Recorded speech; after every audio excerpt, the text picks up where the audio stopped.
If you're looking at going to Perfect Day CocoCay on either Royal Caribbean or Celebrity Cruise Lines these days, you may be looking at some of the enhanced experiences there that you can do, such as the CocoCay Beach Club or the Hideaway Beach, and we're going to break down the differences between those two here.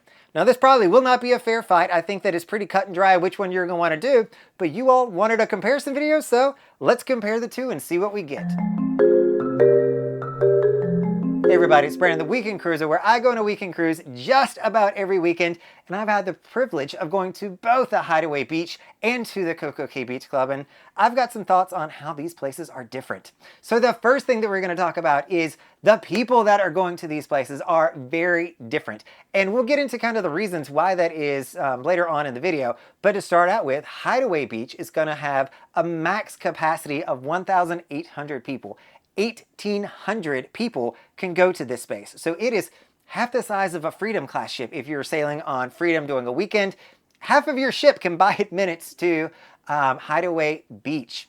Hideaway Beach is also the exclusive adults only area with Perfect Day CocoCay, and it is going to be 18 plus. That's what they mean by adults only. It does not mean only those who can drink. I think there's a misconception there, but you will have 18-year-olds inside of the adults only section. People that you're going to see there are probably going to be 18 to 40 is going to be the sweet spot. Or party people. If you want a really good party, we'll talk about why you're going to check out Hideaway Beach in a little bit. Conversely, if you want a more relaxing environment, you want to just kind of chill, but you don't want to go to Chill Island, you want to just relax, you can check out the CocoCay Beach Club. This is going to have a max capacity of 600 people, so only a fraction of what Hideaway Beach offers. 300 of those will have, I call general admittance. You're going to be able to go into the beach club. You're going to be able to use the lounge chairs, the tables, the pool, the beds by the pool, and the restaurant. And so this will get you in for that relaxing environment. The other 300 folks are going to be purchasing the higher end overwater cabanas or the traditional cabanas that are going to be on land. It is going to be a crowd that is a little bit older. For various reasons, I think it's just a relaxing crowd, but you will have kids here as well. So there's normally not too terribly many kids that go here, but I have seen a few in the time that I've gone. Normally the kids are going to be at the overwater cabanas, and so they kind of stay out of sight, out of mind at the overwater cabana if you have that general admission ticket. Now let's talk about the pricing structure here. Now, we just talked about how many people can get into both of these locations, and Royal Caribbean does a thing called dynamic pricing. So the price is going to vary. We know that at Hideaway Beach we have 1,800 tickets. If we've sold 100 of those, the price is going to be pretty cheap. If we've sold 1,500 of those, the price is going to be elevated because those tickets have gotten a lot more valuable because they don't have that many more left. That's going to be the case in both CocoCay Beach Club and Hideaway Beach. The price is going to fluctuate. What you can expect on the lower end, you're going to see Hideaway Beach coming in the $20 something. I have seen it $22 for some sailings.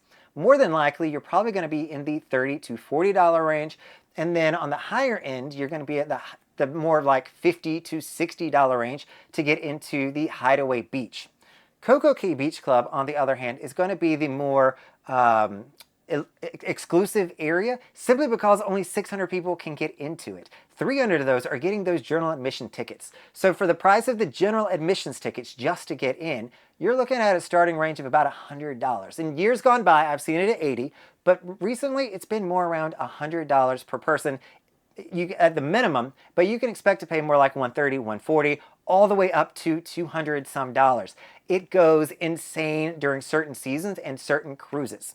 This is also going to matter on what cruise ships are in port with you. So if you are in port with large cruise ships, so if you're coming in on an Oasis class ship and you're there with another Oasis class ship, you're going to have 12,000 guests, potential guests, that are getting off on the island. If you're there, like when I am, on Freedom or Celebrity Reflection, you're going to have half of that many, and it's also going to change the pricing structure. Though I will say Celebrity is charging a little bit more these days than the exact same cruise on Royal Caribbean, so just keep that in mind. The food is the next big item here, and this is a huge difference. For me, the food at Hideaway Beach is not that differentiated. They do have some special stuff over there. They've got pizza, they've got a seafood pizza, they've got ceviche, they've got coconut shrimp. They do have a few different things, but for the price, you'll have to figure out if that's something that you personally would value. But it's very similar to the food that you would get in the free section at the Snack Shack on the rest of the island. Where the biggest differentiator comes in, and what I think your money is really buying you when you go over to the CocoCay Beach Club, is going to be the food. They're going to have grilled shrimp, they're going to have hummus, they're going to have lobster, steak. They have so many amazing things over there that truly elevate this experience. And you go, okay, if I'm paying $120, I can kind of see it. A lot of that experience is going to come down to the food that you're going to get over there. Let's talk about the entertainment at both of these locations. Let's start off with CocoCay Beach Club. There isn't any. You're going to walk in there and you're going to hear spa, tranquil music, and it's going to be a relaxing environment where there is no entertainment. You are bringing your own entertainment. You're coming there to relax. If you want to bring something with you, you can, but it is a relaxing environment and they are not pushing the boundaries on that. That's why you go there, is to relax and to escape and to get away. If you go over to Hideaway Beach, you're going to have a much different experience. Or hopefully that's what you're expecting you're going to have. It is a party crowd. They have plenty of entertainment. As soon as you walk in, you're going to see that there is a bar with live music, with games that you can play, billiards, and there's one other that I forget the name of it. You're going to keep walking and you're going to see the swim up bar, which is where everybody's going to gather because it is right beside the DJ that is going to be pumping dance music the entire time. Or I say it's dance music, popular music, that it's going to be pumping the entire time, and people are going to be living their best lives with the drink package at the swim up bar and just having an amazing time. It is not a relaxing environment when you go to Hideaway Beach. There are areas, if you go all the way to the opposite side, you can escape the music and the noise and some of that party, but you're still going to get pulled into it when you go to the different restaurants and venues throughout the Hideaway Beach. From there, we can think of the beaches. So if you are a big beach person, I personally like the CocoCay Beach Club better because it is a true beach to me. I think the nomenclature and what they name these things sometimes is not always accurate. So at CocoCay Beach, you're going to be able to walk out into the water, into the beach. It is going to be a little bit of a muddy, mucky kind of situation. It's really soft there, like the mud when you walk out. So you feel like you're getting, a little bit of a foot treatment when you walk out there.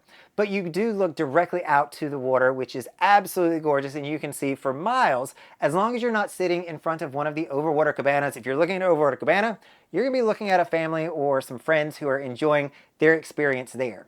If you're over at Hideaway Beach, it's really more of a lagoon. So the way that it's set up is you've got this barrier wall on the outside of it, and it does have a cut through so the tide can come in and go out, but it's going to have a screen there to keep out some of the marine life, though I have seen that some of it does come through as well. And so it's going to have not as much of that mud to it, but when you look out, you're not really seeing out into the beautiful blue ocean. You're seeing your section of the beach, you're seeing the wall of all the bricks, and that's kind of what you're seeing. So to me, I much prefer CocoCay Beach Club when it comes to the beaches, but if you're going to Hideaway Beach, again, you're probably going there for the party. At least I hope you're going there for the high energy and the party, and I'm not sure how much the beach is going to be a draw for you.